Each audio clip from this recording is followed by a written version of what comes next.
quand nous avions commencé à conceptualiser et débattre la thématique, j'avais appelé Michel, on s'est entendu sur un certain nombre de concepts: austérité, guerre, violence policière et mensonge.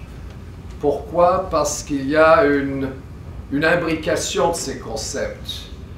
Il y a une interrelation entre les guerres sans frontières d'une part, l'application des mesures néolibérales, l'austérité à outrance, qui se présente comme une solution à la crise alors qu'elle en est la cause, parce que plus on applique les mesures d'austérité, plus on brime l'économie, le pouvoir d'achat, et on détruit également les finances de l'État.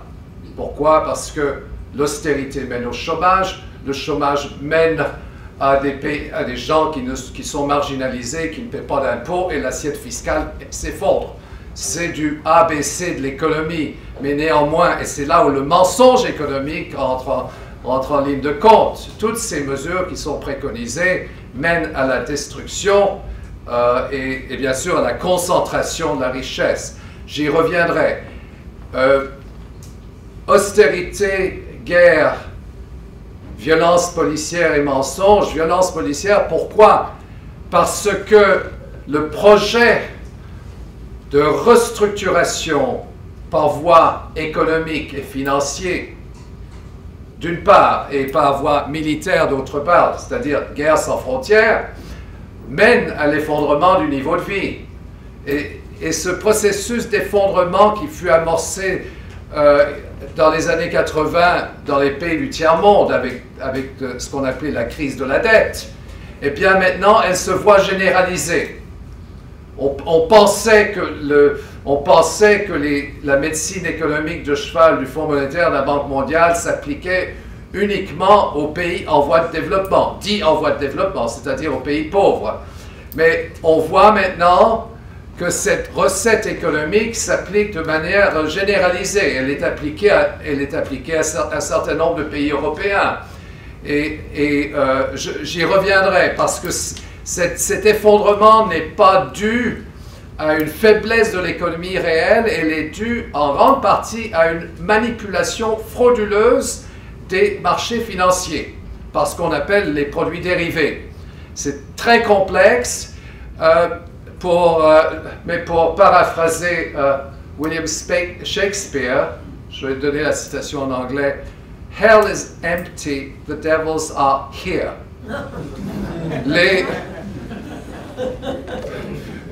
L'enfer est vide, les diables sont avec nous. OK? Par conséquent, nous faisons affaire, en fin de compte, à un projet qui, à bien des égards, est un projet criminel. Et non pas un projet criminel dans le sens de la mafia, mais la mafia est un instrument des criminels. Pourquoi est-ce qu'elle est criminelle? Parce qu'elle approprie la richesse, soit par pillage ou par guerre, ou par des mécanismes frauduleux, par des opérations spéculatives sur le marché des changes, par exemple. Et ce sont les mêmes acteurs. Comprenez bien, la guerre et la mondialisation sont imbriquées, et c'est quelque chose qui est important dans les mouvances sociales, parce qu'on ne peut pas dire « je suis contre la mondialisation, mais je suis pour la guerre aux terroristes ». C'est une contradiction. On ne peut pas avoir un mouvement anti-mondialisation, altermondialiste, sans aborder la question de la guerre. Et par conséquent, les mouvances, je devrais dire également, les mouvements sociaux sont manipulés. Et c'est probablement un des facteurs les plus importants dans ce débat, à savoir que souvent les mouvements sociaux à la base sont manipulés par des organisations qui reçoivent leur financement du secrétariat d'État via le National Endowment for Democracy et autres. Et je peux vous dire que les dirigeants, non pas les bases, mais les dirigeants des mouvements sociaux en Égypte, à savoir Kifaya, qui était qui veut dire assez en arabe, et le mouvement du 6 avril était directement contrôlé par des fondations américaines, ou du moins était en liaison, et en liaison avec l'ambassade des États-Unis, de telle sorte que les mouvements sociaux sont infiltrés, sont également manipulés, et c'est quelque chose qu'on doit nécessairement prendre en ligne de compte. Pourquoi, en quoi est-ce que cette crise mondiale a à voir avec la crise sociale au Canada et au Québec? Elle a beaucoup à voir.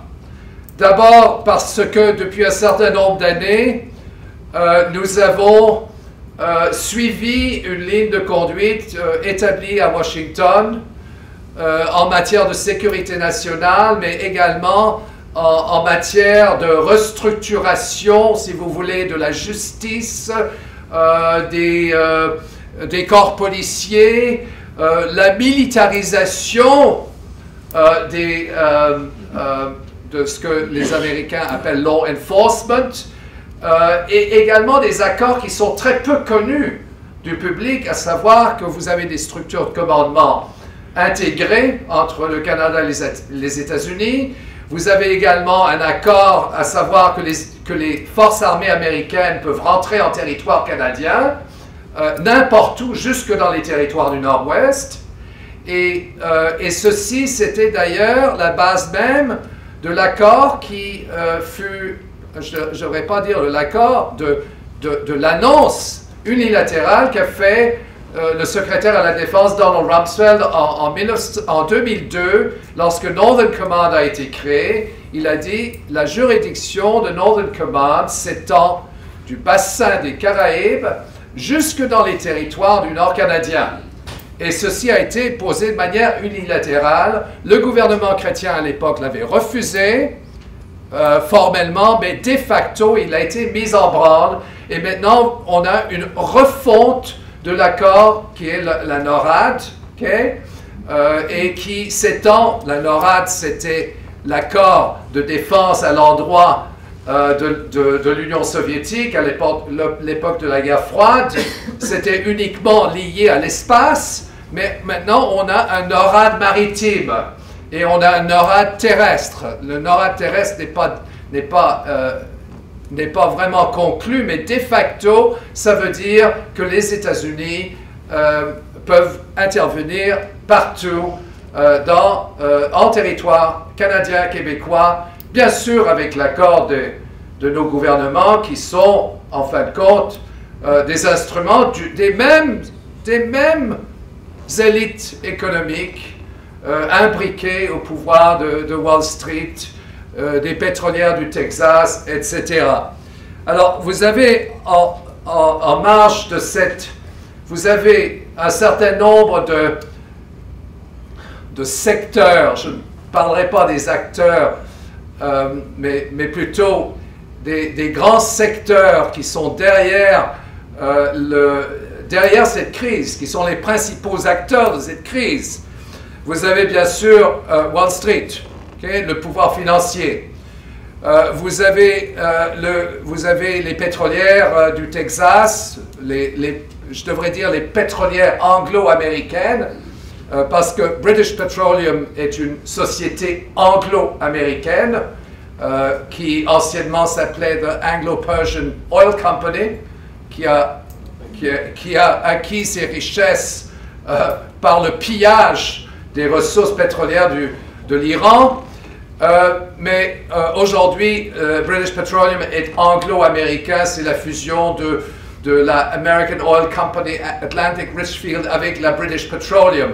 Donc il y a une entité anglo-américaine qui a un pouvoir énorme et qui est derrière le projet militaire. Et ensuite, vous avez ce que le président Dwight Eisenhower appelait le complexe militaro-industriel, qui sont les grandes sociétés de la dite défense, les producteurs d'armes, incluant les armes nucléaires, et qui sont partie prenante d'une guerre sans frontières.